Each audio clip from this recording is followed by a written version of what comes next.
Right. Today I just felt like turning on the camera and being real for a bit. So yeah, let's talk about that real stuff, you know, that zip, flop, plat. Recently, I've cut back on porn almost completely, and it's been a central part of my life that I think that's led to many of my flaws. The weird thing about porn and porn addiction is that you don't even really notice. I didn't really think it had any huge negative effects on me, because it's not like a drug where if you get addicted to it, you can clearly see the effects. It's all mental. It's way more mental. The way I noticed, it took a long time. It took me years. Ever since I was a kid, I had unrestricted internet access, you know? My mom did not know I would be able to disable that shit so easily. I turned off that safeguard stuff. The first video that like got me into that world, it was like this Pokemon Snap parody. It was on YouTube, I think. It was like, I even still remember the intro. It was like hot Pikachu busty action. Like it was raw, bro. I found it on YouTube too. And that led me down a rabbit hole of links and links. Eventually I landed on Rule 34, and that's where it started. So skip forward throughout the years, right? I won't stick on every little experience, but there were a lot of times where I got in trouble because I used to have just collections of these videos and images. And I want you to know, even if you never got this bad, there are still little nuggets and bits and pieces, I think, of everyone's story that we can all relate to. So I would encourage you to post your story if you're also having a journey of quitting it. I just would have collections of certain characters, scenarios, everything. And I would just hide them on my computer or my iPad or wherever I could, you know? And there was a time where I actually got in trouble for it, and my mom really cracked down on me looking at it. My alternative was to actually work around it by going to non-NSFW websites and just making new accounts. Like, I had an alternate Instagram account for looking at tits and ass. Like, I had an alternate YouTube account, alternate accounts on Twitter, everything, because it's just so abundant everywhere. Everywhere you can have access to it. There are still people that upload videos where the clear goal is to arouse people that aren't old enough to look at real porn. It's really fucking weird. But yeah, I fell into the trap of all that. And I never knew how it would have affected me. You know, I was always lonely growing up. Didn't spend much time with anybody, not even really my family. So I spent most of my time on the internet. And a lot of my internet experience was rooted in sexuality and that sexual side. While I did do a lot of stuff and engage a lot of stuff outside of it, that was really what made me feel good during a time I really needed to feel good. So I really fell deep into that. And I didn't know it affected me at all. When I actually realized that my addiction was slowly killing me was way after I learned about the dangers of porn addiction. It's weird. I watched a lot of videos about porn addiction, and I learned, like, oh, it fucks up your dopamine and can't watch it too much and it's actually dangerous for us. And I watched all that stuff and I was like, yeah, I'm not that bad. There were times where, as an adult man, that I couldn't open up my phone while I was out in public just eating something because I forgot to change my background before I left the house. I don't know why. I don't know why I wanted every aspect of my life to include sexuality in some way. And I convinced myself that was healthy. I think the moment I realized my biggest flaw, the biggest thing that affected me, was how I interacted with other people. Think about this, right? I made this analogy to myself earlier, and I was like, yeah, it kind of works. Imagine you grow up all your life and you're watching basketball. You're right there at the front of the court. Like, you just see these people playing and you're astonished by it, but you never get the chance to play. They never call you in the court, but you just keep watching. You keep watching every single day. And one of those days, you actually get a chance. You actually get a chance to go and play on the court. But when you get in there, what happens? Can't dribble, tired as hell, can't shoot. And in 5 minutes, not even 5, in 2 minutes, you're gassed out. You get casted out of the game, and maybe you'll get called in again. Who knows?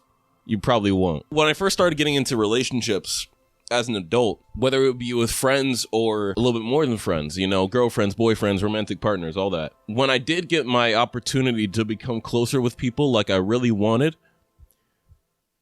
I couldn't. It just didn't solve the feeling I had. I'm going to share with you the most embarrassing personal thing I can about this. There was one time I was with a girl. We were doing stuff and nothing was going on. Nothing was going on. It wasn't working, right? And I had to leave the room, go upstairs, pull out my phone, and get it out that way. I had to go back to the old trick, the old videos, it was all I could do. It was all that worked for me, because it just takes over your brain. And when it comes to like friendship, if we step back from the relationship and sexual part, it affected my friendships too. I started to see people less as people, human beings, and more as objects to make me feel less lonely. Because that's basically what porn is. People aren't going to always try to make you feel good, and you're not the center of the universe. But I would treat my friends this way, and I wouldn't talk to certain people as much, or I would just completely ignore some people or never DM people about how they're doing, because all I cared about was, what pleasure are you giving me? And there was also this one weird thing where talking to people also got weirder. My intrusive thoughts had gotten so strong because I was just looking at this stuff all the time. So I started to get desensitized to it. There would be times where I would be in call and people would be talking about something, and I would just be sitting like in front of my mic. They couldn't see me, but I'll just be doing this.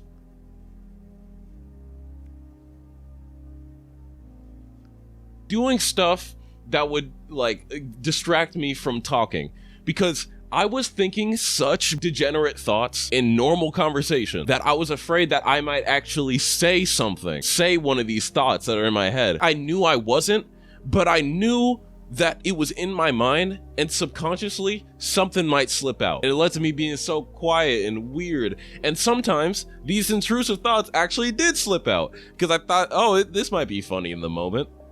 There were a few times where it was not funny in the moment. Niggas were not rocking with that. I was just trying to be funny and make people laugh like my usual self. It's like my mind was tainted. I was still working as usual. It's just something was off about the world, about people, about everything, man. And I think that's when I realized, like, okay, I have a problem. I started to lose interest in things in my life that didn't have to do with sex. It didn't have to do with porn. I just didn't care. I think it's really important that in life we always strive for balance. That is the number one thing, right? Because now we live in a world of abundance, a lot of us, where we have access to everything we could ever want for the most part. And now the goal, instead of trying to get the things we want, it's trying to balance the things we want. I guess that's just my point of making this video and telling my story. It's still really tough. There are even times where you'll see triggers, dude. There are triggers because there's little elements of sex and so many things and so much of the internet and even completely non-sexual places. Addiction is no fucking joke, no matter what you're addicted to, bro. I will say though that if you are like deep into indulging in sex and porn and really interested in that, I would highly suggest turning that interest from indulging into creating. Not busting out the OnlyFans and lubing up. And I don't mean that. Like, you could if you want, but I don't mean that. I mean creating something like art or a story. I'm not even going to lie to you. Pornographic fan fiction and storytelling got me into actual storytelling, and now I'm taking a class based on it. And even one of my artist friends was like, bro, if you're just creating original characters, one of the best resources you can use for ideas is your dick, dude. Whatever you are attracted to and what you find interesting about people, you can use in a character you create. Even if you're just making straight smut, bro, at least it's a creative exercise and you're getting better at your craft. It's way better than just indulging in it all day. Message to the gooners and the non-gooners of the world. I don't even like the term gooner. Like, if you really like porn, bruh, please make sure that you balance your indulging with other things in life, either off like completely or turn it into creation. Once you start doing that, you start to realize that you can explore a lot more areas with art than just sex and just pleasure and just romance.